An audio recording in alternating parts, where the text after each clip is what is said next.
I was once arrested for jumping the turnstile. Really?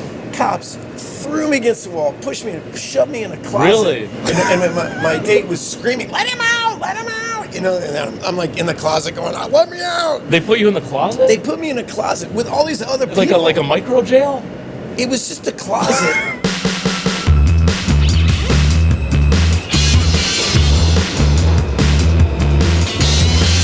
So what's your take?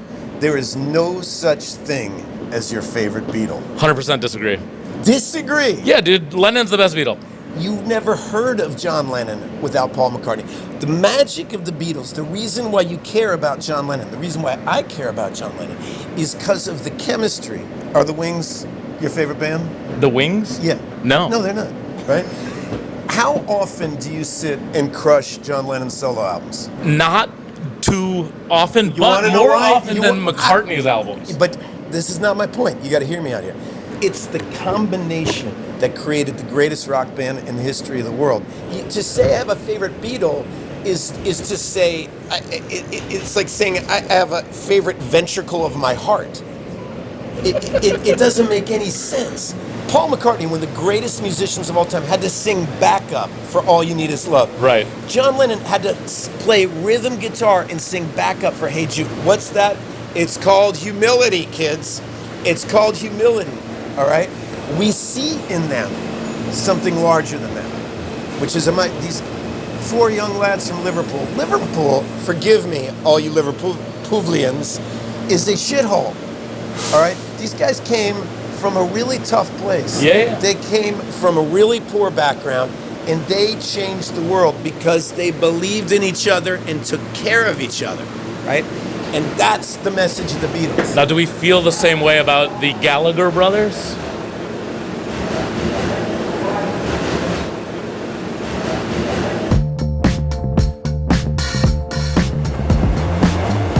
You have seemed to maintain an undeniably cool, like, indie vibe. You've straddled the line of, like, mainstream and this indie thing for so long. Like, how do you choose what you're going to work on? That's a very complimentary question. So first off, I should say I appreciate that observation, and I hope that it's true. I think it has to do with where you place your priority. If your priority is what can I contribute, how can I be of value, it's a more substantive priority. Because when you're chasing this cloud of cash, it's really distracting because everybody wants cash. Everybody wants life to be easy. Nobody's bad for wanting that. It makes total sense.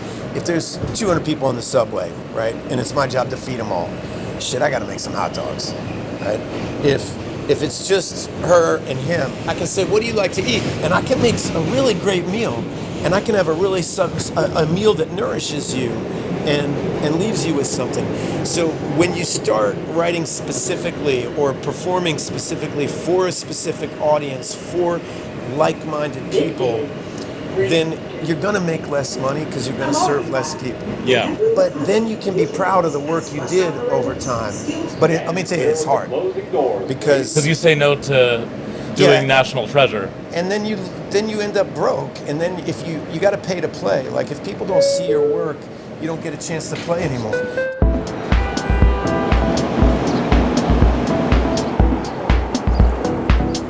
So do you think of it as like a one for me, one for them, or is it always like it's always a hybrid? It's like this is kind of them and me at the same time? Because your projects like the Before trilogy or Boyhood, like they're incredible. I mean, they're incredible films and projects, but they've had a good amount of commercial success, but also are critically acclaimed and also beloved by audiences, but they're not blockbusters. Yeah, but I didn't get paid to do Boyhood. Right, but it was a 13-year commitment. 13-year Which commitment. is fucking crazy. You can make great commercial art that it's not one for them, one for me. It's not a zero-sum game. It's like, how can you put into the world in the most successful way things that you believe in?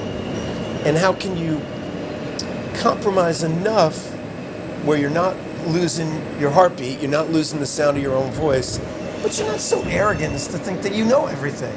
And I do. It makes me so happy to make a movie that people enjoy. Yeah. You know? I mean, like you mentioned Before Sunrise, people love it. You know, if we played Before Sunrise for your average, like, audience at a mall, half the people would walk out. They would hate it. Yeah, they would hate it, right? And a eighth of the people would say, I want to see that again. Yeah. Something about balance is what we're all looking for. I mean, I think that's the thing about being a grown-up, is trying to find some sense of balance where you can hold opposing truths, keep marching, and keep doing your best. And that's probably the hardest thing about becoming a grown-up, is the balancing act. There are more things to balance. There are more people to balance. You're balancing against a ticking clock. When you're young, there's no clock.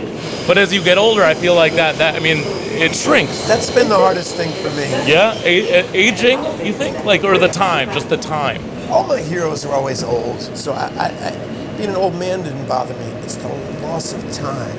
And when I was a kid, I used to, you know, I'd be learning my lines for an audition on a subway like this, and I just felt like I had all the time in the world. Like, you don't get a part, big deal. These knuckleheads don't know what they're missing. You know, it's easy to have that attitude. And now I feel like a 40-year-old basketball player sitting on the bench going, put me in, coach. These knees aren't going to last long. Put me in, coach. I can still make a play. I mean, you know, and so there is a sense of like, how many at-bats do I get? Yeah. You know, and that clock is very loud in my head.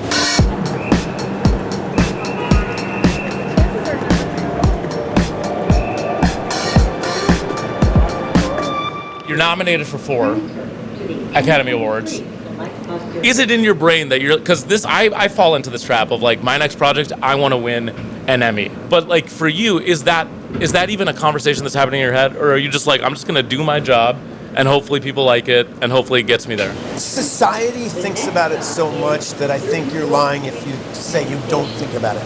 Like you, I try not to let that voice be really loud in my head, because I think about Sonny Rollins. I think about all the great musicians, all the great artists. You know, the list of great artists that haven't won the Emmy or haven't won the Oscar or haven't won this prize is really long. Time is the best critic. Like nothing makes me happier than some 22-year-old coming up to me in 2025 and talking about Before Sunrise. That's awesome. That is an award. You know, because there's a lot of movies that won Oscars in 1994 that ain't nobody talking about. Yeah. Right? And so I have to keep that in my head and also know that society respects money. Society respects prizes. Society respects power. And we all covet respect. So where I try to put it on is the respect of my peers. The fact that you would say that. The question you asked me when we started, well, when I was 22, that would be a dream question that somebody would ask my 55-year-old self. You know, I love, when you watch Bob Dylan now, what is he, he's 80-something, but he's exactly the old man that young kid would have wanted to be. He's translated. He's maintained the integrity of himself. He knows himself. He's taking care of that. And I think if you make that your priority, probably good things will come. I recently co-wrote, co-produced, co-starred in a film that people have said is like a darker, grittier Before Sunrise-esque movie. And that was the inspiration for the film, which is like, you know what people don't make a lot of anymore? Movies where people are walking and talking about it. Yeah, but it's always been rare. Yeah, it's always been. I mean, when we made Before Sunrise, people were like, is that a movie? So, I mean, it's My Dinner with Andre was so radical when it came out because nobody done that before. Louis Malle was brilliant. I call it the original podcast. Yeah. My Dinner with Andre. Yeah, Two guys talking. Remember, like, I had a stepfather who was great when I went into acting. He didn't know anything at all about acting or movies or anything, but he just told me, he's like, you know what I hate? It's like, whenever a movie wants to get your attention, all they do is pull out a gun or rip a woman's top off. You know? He's like, just don't ever do that. You know, don't take the easy path to get people's attention. And the thing is that it really is an easy path.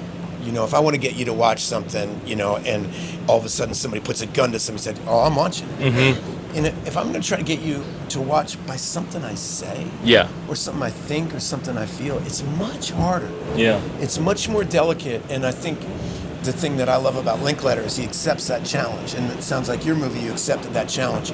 But there's the easy road is always like, okay, the undead are in the subway, and they're coming. All of a sudden, everybody's interested. I'm interested. I'm not looking down on it. Like, I get it. Like, me too. I go, oh shit, the undead are coming, or hey guys, the world's ending. It's apocalypse. Yeah. Where everybody you know is dead. It's only you, and you've got one bottle of water. And they always use that voice. I know they always do. Always use that voice. Why is that the voice? Because it gets your attention.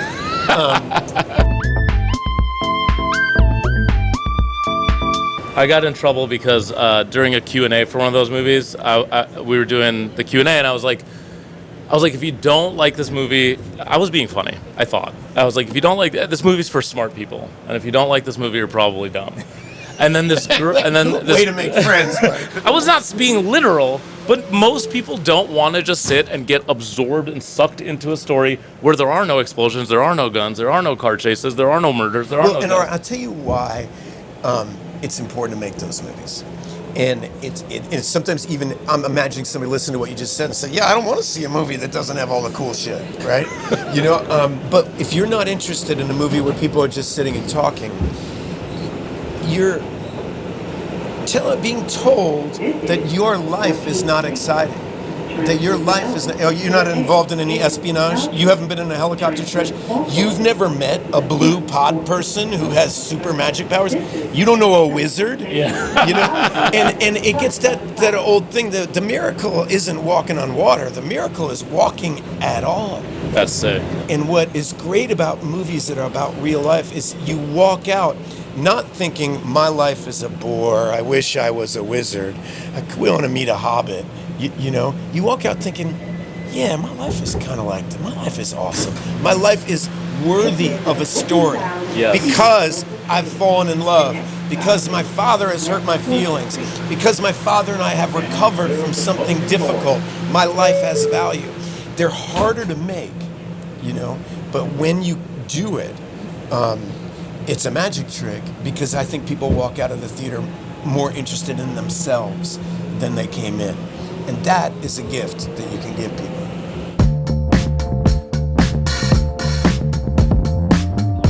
All right, I want to get your takes on some other people's takes. Okay. So this is called Takes on Takes. Take some takes.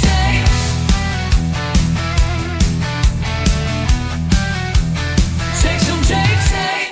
Politicians should have to retire when they turn 70. 100% agree. And let me Let's tell you cook, why. baby. Let's cook. Not because people over 70 don't have anything to offer or aren't wise, or not that I don't value wisdom. There is a great value in stepping back from power and advising.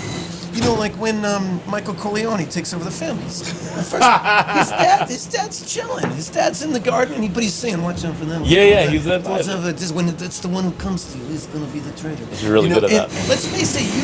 These guys that are in their 80s, they don't have a big stake in the game in climate crisis. Right.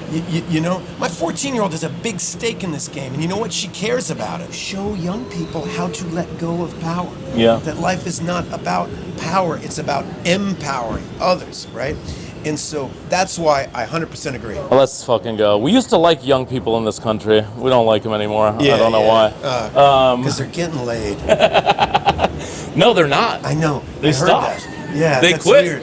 They literally quit. I'm so sad for you guys. I know. When I was, dude, I'm only 39, but when I was young, I was like, that was my actual number one goal in life. Everything I did was in order to try, at least unsuccessfully for a long time, to get laid. And now no one cares. It's my whole life. Still? Well, this is a good one then. Before you decide to get married, you should break up at least once with that person. 100% disagree. Oh, really? Don't make things hard that don't need to be hard. No, but the thing is, you want to see someone at their absolute worst. All right, I got a hot take for you. This is my mom's advice, right? Make sure that when you're picking your wife, think about what kind of ex-wife she'd be. Yes, very. And if she'd be a great ex-wife, she's going to be a great partner. If you be a great ex-husband, you be a great husband. That is, in that way, it's spiritually the same thing you're saying. All right, let's do one more of Takes on Takes. Takes on takes. It's actually good for you to party for 72 hours. I think you have to do it at one time in your life. It's kind of, I equate it to, I ran the marathon. I would never do that again. It's not good for you. You did it once. I did it once, and I'm glad I did it. And it was a cool experience. And, just doing the rock star thing once in your life. Just going at that. Yeah, I think 3 days is the limit. 3 days? 3 days is a hard party. Yeah. Right? But you know what? You'll meet God there. You won't remember what she said. I've met her. But, I've met her. Yeah.